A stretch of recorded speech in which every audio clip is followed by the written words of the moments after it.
ये मेरे इलाका है, मेरी सरजमीन है, मेरा इलाका है, तुम्हारा नहीं है। चलो तो गुम हो जाओ यहाँ से। बदतमीज कहीं के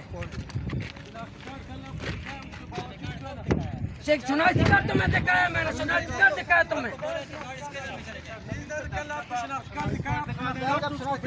कौन है भाई? अपने घर पे अच्छा, उसके बावजूद तुम बोलते हैं इसके लिए ऊपर जाओ। आज क्या बर्दाश्त नहीं करेंगे? सवाल पैदा नहीं होता तुम सवाल पैदा नहीं होता, तुम फिर चेक करके दिखाओ। ये कोई तमीज है तुम्हारा?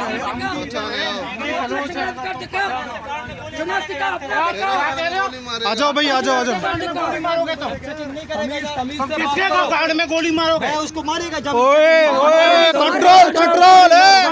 क्या मसला है? क्या मसला है तुम्हारा? शनाख्ती कार्ड नहीं देखा है वरना सामने आपको? शनाख्ती कार्ड नहीं देखा है तुमने?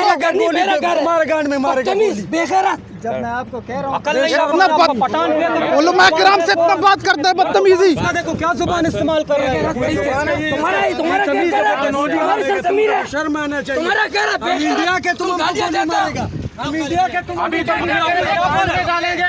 क्या कहा तुमने? क्या कहा तुमने? इलाके में रखो। क्या कहा तुमने? तुम गालियां देते हो? करो चेकिंग अभी नहीं नहीं, चेकिंग करो अभी, हम करेंगे चेकिंग। नहीं गालियां देता इसका। जाओ तुम। नहीं जाऊंगा, नहीं जाएंगे, हम नहीं जाएंगे, हम नहीं तुम जाएंगे। गालियां देते हो। ये तुम्हारा जगह, ये तुम्हारी जगह है, ये मेरा मालिक है यहाँ का। तुम अपने